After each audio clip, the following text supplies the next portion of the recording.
Beleza? Esse é o último vídeo, então, da série de História da Dança, porque a gente está chegando na dança contemporânea, que é mais próximo do que a gente conhece de dança por hoje. Mas antes de chegar lá, queria falar só um pouquinho sobre um outro período da dança que tem antes disso, que é o da dança neoclássica. A dança neoclássica é uma dança que busca misturar a dança moderna com a dança clássica, com o estilo de dança mais clássico. É meio que um movimento contrário, de voltar às raízes de como a dança era antigamente. Só que daí essa dança neoclássica, ela rompe um pouco com aquilo que a gente estava falando de ser mais expressivo, de ter mais sentimento na arte. Ela busca fazer a dança pela dança. Tipo, a dança pela dança, com os movimentos sem qualquer referência dramática. Só dançar, só seguir os passos. Uma coisa mais mecânica. Era tão, entre aspas, mecânico isso, que até o biotipo dos bailarinos tinha que ser de determinada forma. Tinha que ter braços e pescoço longo, cabeça pequena, sabe? Tipo, tinha até umas regras de tipo de corpo que o bailarino tinha que ter para poder dançar esse tipo de dança. Só que esse movimento não durou muito, e logo a gente acabou entrando na dança contemporânea, e aí é aquilo que eu tinha falado no último vídeo, que quando começa a dança moderna, a dança começa a se soltar um pouco mais do balé, e começam a surgir vários tipos de dança diferentes.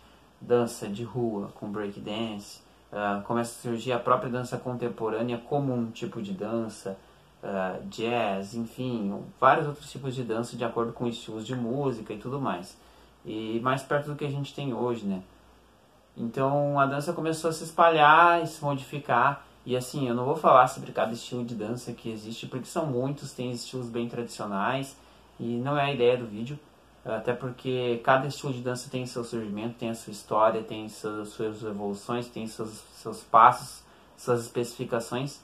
Até poderia fazer um conteúdo assim em algum momento, mas não, acho que dentro da história aqui não é isso que eu quero abordar, sabe? Eu queria abordar mais períodos mesmo, pra gente entender como que a dança chegou a ser o que ela é hoje. E hoje ela tá aí pra gente, né, com a tecnologia, com o avanço que a gente tem nas redes sociais. A gente vê hoje em dia atualmente o TikTok e o Instagram, que são as redes sociais que mais bombam, assim. E tem muito de dança, né? Principalmente o TikTok tem muito de dança. Então acho que é uma coisa assim, tá muito presente na nossa vida. Eu acho que a gente está numa fase em que a dança é muito presente na vida de muita gente. E eu acho que isso é bem interessante. Hoje em dia as pessoas estão mais envolvidas nesse tipo de arte meio que diariamente através dessas redes sociais.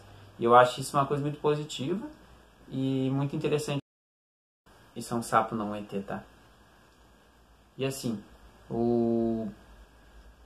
existem vários tipos de dança diferentes, em várias culturas diferentes espalhadas pelo mundo. E como eu falei, é muito difícil de abordar isso ao longo dessa pesquisa. E pode ser que eu vá fazer algum conteúdo desse tipo, explorando vários tipos de cultura diferentes, tipos de dança ou de arte que essas culturas tinham.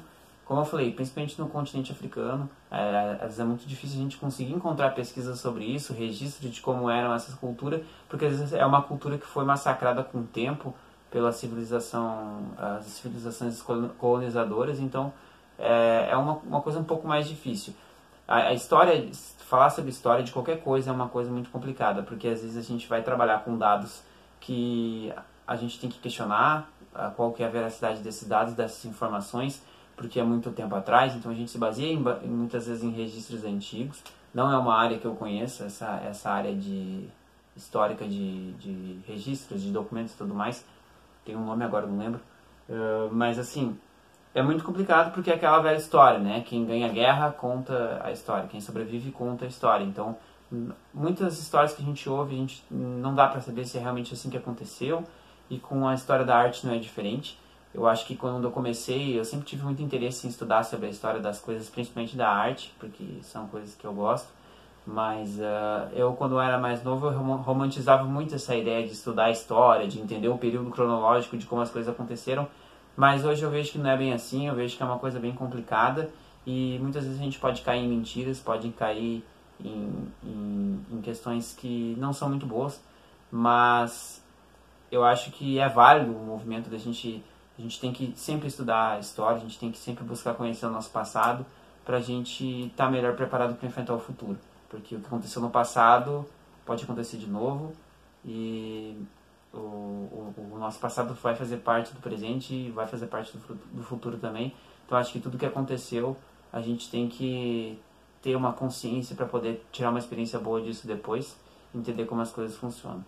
Mas, então eu queria dizer que não é uma pesquisa completa, mas eu acho que ela é interessante para a gente ter uma ideia, quem gosta do assunto acha interessante, a gente ter uma ideia de como aconteceu esse caminho de dança. Não é uma evolução, entre aspas, também a gente não dá para chamar de evolução, e como eu falei, não quer dizer que isso aconteceu só concentrado na Europa, como a gente tem os dados, como a gente tem os documentos e estudos, não quer dizer que foi assim que aconteceu. Podem ter outras civilizações que já faziam danças diferentes há muito mais tempo atrás, provavelmente tinham culturas diferentes, culturas indígenas que faziam tipos de dança diferentes e que a gente só não tem tanto registro, a gente só não ganharam tanto palco como as danças europeias, na civilização mais, entre aspas, desenvolvida, que como eu disse já antes, não quer dizer que foi desenvolvida mesmo, é uma questão de opinião, uma questão de olhar, mas é isso.